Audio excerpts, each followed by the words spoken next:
Hello, I'm Chervinsky and you're watching Break the Fake. They make them, we break them, and tell you everything you need to know. So tonight, let's talk about the latest chapter in the How to Not Help Your Allies guidebook, courtesy of the United States. Yes, it seems that while Ukrainian officials have been pleading for months to use the heavy artillery provided by their Western pals to strike deep into Russian territory, the US said, no, that might escalate things. Because obviously, what's a little invasion between neighbors, right? Now, this year, Ukraine had a golden opportunity to turn dozens of Russian Su-34 fighter jets into very expensive scrap metal. These jets were just lounging around in an airbase so close to Ukraine you could practically hit them with a slingshot. The Ukrainians asked, hey, can we use those American ATACMS missiles you gave us to make a significant impact here? But the US administration was like, let's not get too hasty. We wouldn't want to upset anyone, you know. So, with a pat on the back and a good luck, the US effectively forced Ukraine to intensify attacks using their homebrew ammo instead. Ukrainian drones took matters into their own hands and managed to strike the Morozovsk airbase deep inside Russia, proving that if you want something done right, you might just have to do it all by yourself.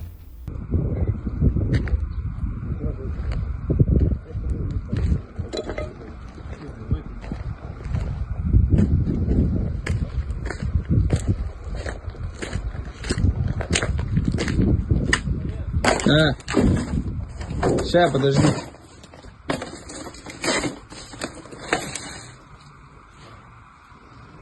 Тут я спал.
Well, that's what I call a premature detonation. And let's not forget the irony here. The Western allies say they want Ukraine to win, but their strategy seems to revolve around not actually attacking the aggressor.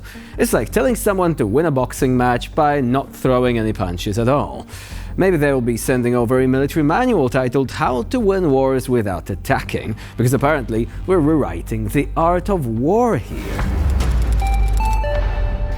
For now, let's talk about Russia's no-holds-barred approach to warfare. Yes, while the West tiptoes around with conditions on how their weapons can be used or not, Russia, along with their best buddies, Iran, North Korea and China, are sending over missiles and drones with this sort of carefree abandon usually reserved for Oprah giving away cars. You get a missile, everyone gets a missile. And it doesn't stop there either. Russian propagandist Mikhail Zvinchuk has openly admitted that they specifically target Ukrainian first responders. Yes, those brave souls rushing in to extinguish fires and aid civilians are not just caught in the crossfire, they are the target. Because nothing screams strategic military objectives, quite like hitting the very people trying to clean up your mess. Вначале по объекту было 3 прилета, а после того, как на место приехали пожарные, прилетела 4-я герань, попав в сам резервуар. Это свидетельствует о том, что мы меняем подходы к огневому поражению, закладываем время на тушение пожаров и закладываем время на прибытие эвакуационных команд, среди которых зачастую основу составляют именно представители украинских формирований. Раньше о таком приходилось только мечтать. Сейчас же мы увидим практический результат. It is almost as if Russia's military strategy has been pulled from the darkest timeline of a twisted war game, where the aim is not just to disable but also to demoralize. Meanwhile, their allies just keep the arms flowing, no strings attached. You never hear Kim Jong-un telling Putin, look, you absolutely can use artillery shells, but only if you fire towards 5 specific towns, 5th day of each month, unless it falls on a Tuesday, and no shelling when the moon is full. Imagine that. Perhaps a lack of credible Western deterrence vis-à-vis the hermit kingdom of North Korea has something to do with this. Alright, so we dive back into the always entertaining world of Russian military fashion and fantasy with none other than Sergei Shoigu, Russia's Minister of Defense. Oh, and by the way, calling him a general is a bit like calling me a rock star, because I dressed up as one as a kid, including a weird cardboard cutout made to look like a Gibson Les Paul, painted awkwardly using felt tips. True story, by the way, but don't expect incriminating pictures here. Unlike Sergei Shoigu, I keep the darkest episodes of my past strictly under wraps. So anyway, Shoigu has finally surfaced from wherever he hides between public appearances to discuss peace talks with Ukraine, which is kind of like a shark talking about becoming a vegetarian. He made this poetic statement, and I quote, "The window has become even narrower," end of quote, referring to peace talks. That's right, the man has a way with metaphors. Too bad he doesn't have a way with peace. Also, a Russian official talking about windows? Careful what you wish for, unless survival is not your, cup of tea. Наш президент Владимир Владимирович Путин выступил в Министерстве иностранных дел совершенно конкретное предложение, если говорить таким сухим языком, лаконичным, то это вывод войск Украины с территории Харьковской, Запорожской, Луганской, Донецкой областей и не вступление в НАТО, тогда мы прекращаем все боевые действия и садимся за стол переговоров по обсуждению всех остальных пунктов. С той поры прошло почти 2 месяца, какой-то реакции нет.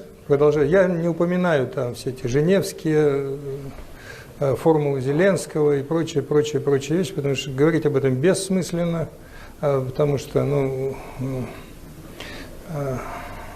переговоры без главного переговорщика, это как-то так не очень